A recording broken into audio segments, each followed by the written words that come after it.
नमस्कार, मैं हूं आपके साथ सृष्टि श्रीवास्तव। कांग्रेस सांसद राहुल गांधी के भौकाल से आज बीजेपी डर कर रहती है। राहुल पर सवाल उठाने से पहले 100 बार बीजेपी को आज सोचना पड़ता है, क्योंकि राहुल अब तगड़ा जवाब देते हैं और उनकी ताकत का अंदाजा इसी से लगाया जा सकता है कि लोकसभा चुनाव में बीजेपी बहुमत का आंकड़ा भी पार नहीं कर पाई। मोदी ने बैसाखी के सहारे सरकार बनाई। कहा गया राहुल के भौकाल की वजह से ही बीजेपी को ये नुकसान हुआ, लेकिन अब जो बातें चल रही है उसको लेकर बवाल मच गया है, या यूं कहे इसकी हर तरफ चर्चा हो रही है। कहा जा रहा है कि 2029 में राहुल गांधी पीएम बनेंगे। दरअसल कई बार अपने बयानों की वजह से वायरल होने वाले यूपीएससी की कोचिंग देने वाले अवध ओझा एक बार फिर से अपने बयान की वजह से चर्चा में है। दावा किया जा रहा है कि अवध ओझा ने एक पॉडकास्ट के दौरान कांग्रेस सांसद राहुल गांधी को लेकर बड़ा खुलासा किया है। उन्होंने कहा है कि 2029 में राहुल पीएम बनेंगे। सोशल मीडिया प्लेटफॉर्म एक्स पर जैकी यादव नाम के यूजर ने इसको लेकर लिखा है। हाल ही में एक पॉडकास्ट में अवध ओझा सर ने राहुल गांधी को लेकर कहा कि राहुल ने बहुत मेहनत की है, उन्होंने अयोध्या जीत ली। 2024 में राहुल गांधी का प्री निकल गया है और यदि वो ऐसे ही मेहनत करते रहे तो 2029 में मेंस ही नहीं निकलेगा बल्कि वो प्रधानमंत्री होंगे। अवध ओझा सर कभी कभी पते की बात भी कह जाते हैं। अब जब से पोस्ट वायरल हो रहा है तब से कई सवाल उठ रहे हैं, बवाल मच गया है। कहा जा रहा है कि क्या सच में ऐसा हो सकता है कि राहुल गांधी 2029 में पीएम बनेंगे। लोग इस पर अलग अलग रिएक्ट कर रहे हैं। अशोक नाम के यूजर ने लिखा है, अवध ओझा सर एकदम सही पकड़े हैं। 2024 से पहले उन्होंने कितना संघर्ष किया था, ये सिर्फ राहुल गांधी जी और उनके कार्यकर्ताओं को पता है। अब उनकी ये मेहनत और संघर्ष में पहले से कई गुना में वृद्धि होगी। उद्देश्य 2029 में पूरे राज्यों में पताका लहराएंगे। संजय नाम के यूजर ने लिखा है, अवध ओझा ने सही कहा, राहुल गांधी ने बहुत मेहनत की है, उन्होंने अयोध्या जीत ली। 2024 में राहुल गांधी का प्री निकल गया है और यदि वो ऐसे ही मेहनत करते रहे तो 2029 में मेंस ही नहीं निकलेगा बल्कि वो प्रधानमंत्री होंगे।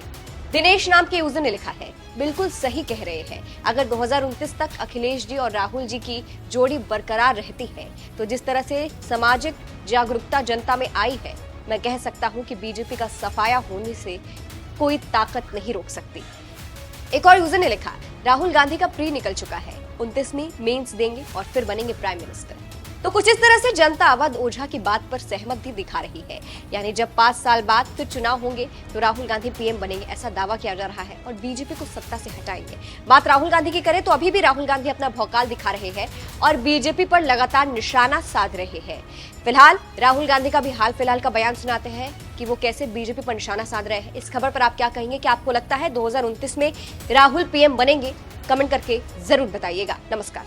जहां भी आप देखोगे एजेंसीज में आरएसएस अपने लोग डालते हैं, बीजेपी अपने लोग डालते हैं। यहां पुनिया जी खड़े हुए हैं, जिंदगी भर इन्होंने मेहनत की। हमारे पहलवानों के साथ बीजेपी ने क्या किया? देश के सामने बिना डरे उनका एक मेंबर बलात्कार कर रहा है, सेक्सुअल हरासमेंट कर रहा है, उनको कुछ लेना देना नहीं। वो भी संविधान पर आक्रमण है, क्योंकि संविधान कहता है कि इस देश में हर महिला की रक्षा होनी चाहिए। और जब नरेंद्र मोदी जी चुप रहते हैं तब नरेंद्र मोदी संविधान पर आक्रमण कर रहे हैं। हम चाहते हैं कि ये देश की एजेंसीज हो, देश की संस्थाएं हो, किसी एक पार्टी की संस्थाएं, किसी एक व्यक्ति की संस्थाएं ना हो। एक तरफ कांग्रेस पार्टी, दूसरी तरफ बीजेपी आरएसएस। हम कहते हैं हिंदुस्तान को संविधान से चलाना चाहिए। आजादी की लड़ाई का फल ये सबका है और इसमें सबको फायदा होता है। जब हम देश के बारे में सोचते हैं, विकास के बारे में सोचते हैं, प्रगति के बारे में, संस्थाओं के बारे में, सेना के बारे में, ब्यूरोक्रेसी के बारे में, यहां से शुरू करते हैं। दूसरी तरफ बीजेपी और आरएसएस जो संविधान को मानते नहीं है, वो इसको खत्म करना चाहते हैं, क्योंकि वो जानते हैं देश का संविधान के साथ बहुत गहरा रिश्ता है। सामने आके नहीं कह सकते हैं कि हम संविधान को रद्द करना चाहते हैं। जो भी वो करते हैं संविधान को कमजोर करने के लिए करते हैं। लड़ाई कॉन्स्टिट्यूशन की है, हम इसको बचा रहे हैं, इसकी रक्षा कर रहे हैं, वो इसको खत्म करने की कोशिश कर रहे हैं। कांग्रेस पार्टी को आपने वोट दिया,